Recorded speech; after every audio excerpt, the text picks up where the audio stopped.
Oke guys, kita bahas ya terkait sidang Nikita Mirzani kemarin ya. Banyak teman-teman media dan netizen yang bertanya ke saya ya, sejauh mana sih sidang kemarin memberikan efek terhadap Nikita Mirzani ya. Selain juga ada kejutan-kejutan dari Nikita Mirzani ya.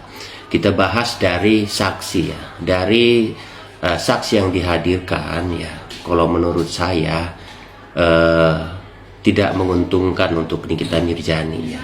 Justru yang menguntungkan itu malah saksi korban ya, RG itu menguntungkan buat Nikita Mirzani. Tapi saksi-saksi kemarin tidak menguntungkan kalau menurut saya ya, karena bagaimanapun saksi yang dihadirkan itu memiliki paling tidak keterkaitan ya, walau pada prinsipnya dia hanya memberikan masukan dan sebagainya ya. Jadi itu penilaian saya. Nah, bagaimana terkait Nikita Mirzani yang dia mencoba meminta ke majelis hakim untuk memutar video ya, dan katanya Nikita Mirzani telah menemukan ya atas dugaan adanya kongkolingkong ya terkait perkara yang dialaminya, dan plastisnya diserahkan ke majelis hakim. Dan begitu Nikita Mirzani meminta untuk diputar, ternyata majelis hakim berkeberatan dan meninggalkan ruang sidang ya. Begini ya rekan-rekan, kalau menurut saya boleh saja gitu Nikita Mirzani membeberkan, mengungkapkan terkait penemuannya ya, adanya rekaman terkait pengkondisian perkara atau kasusnya dia, itu boleh saja ya. Tapi kalau menurut saya di situ bukan tempatnya ya, tidak tepat ya, karena bagaimanapun terkait penemuan itu adalah merupakan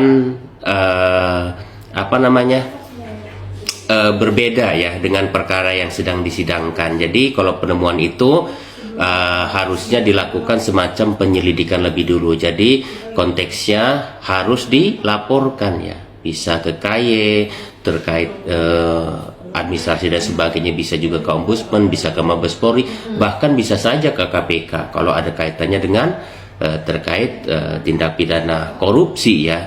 Jadi harusnya di sana ya, jadi tidak dibeberkan di persidangan, karena percuma, tidak akan direspon oleh majelis hakim, karena itu perkara yang berbeda. Ini yang perlu diperhatikan ya, itu perkara yang berbeda ya. Jadi itu ranah pidana yang berbeda terkait dugaan ya penegak hukum ya yang dianggap kongkolingkong dan sebagainya. Jadi itu dua ranah yang berbeda, tidak akan ya mempengaruhi ataupun menggugurkan persidangan itu ya, karena persidangan itu prosesnya sudah ada para pihak, dan juga pasal-pasal juga sudah diterapkan di sana, jadi tinggal dibuktikan. Jadi adanya penemuan itu bisa digunakan sebagai bargainingnya Nikita Mirzani, dengan catatan dilaporkan ya pada instansi terkait, bisa saja ke Barreskrim ya, agar diusut ya benar rekaman itu ya, karena itu perlu dibuktikan ya Sedangkan ranah persidangan, hakim itu hanya bersifat memberikan kesimpulan dan keputusan. Jadi tidak bisa ya bukti itu dibeberkan di sana, nah terus untuk menggugurkan persidangan gak bisa ya. Paling tidak itu yang harus dilakukan oleh pihaknya Nikita Mirzani. Nah, bagaimana ya terkait kisruh sampai bersih tegang terkait menggunakan Nikita Mirzani diminta menggunakan seragam tahanan ya. Kalau menurut saya ya, kalau kalian ya, kalau siapapun sayang Nikita Mirzani harusnya tidak sampai kebablasan, dan ini yang perlu menjadi catatan ya. Karena bagaimanapun ruang sidang itu, tempat sidang itu, peradilan itu adalah sesuatu yang harus dihormati dalam keadaan apapun ya.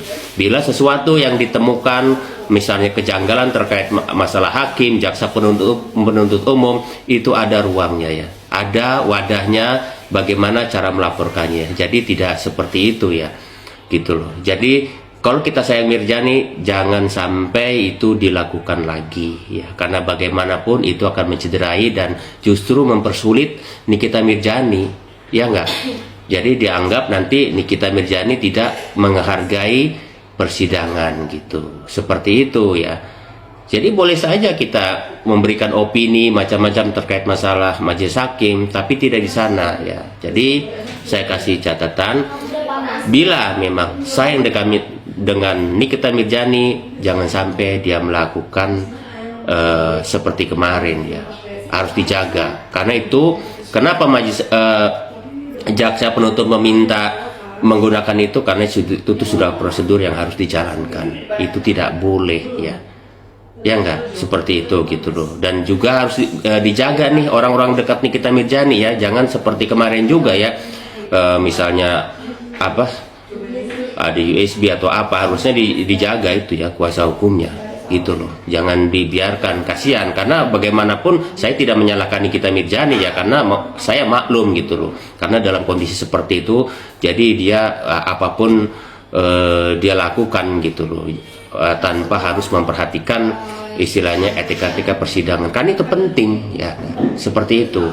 Kita bersidang di sana, menghadap ke sana dengan membawa bukti dan apa namanya, berharap mendapatkan keadilan, tapi kita juga harus tetap menjaga etika persidangan ya, harus menjunjung tinggi ranah peradilan, itu yang paling penting ya. Bila menemukan sesuatu kejanggalan terkait permainan kongko-lingkong, masalah hakim, JPU, ranahnya tersendiri ya, bisa dilaporkan ke KY, ke Bareskrim, ke KPK, atau ke instansi terkait yang memang berwenang untuk untuk mengawasi kinerja penegak hukum ya.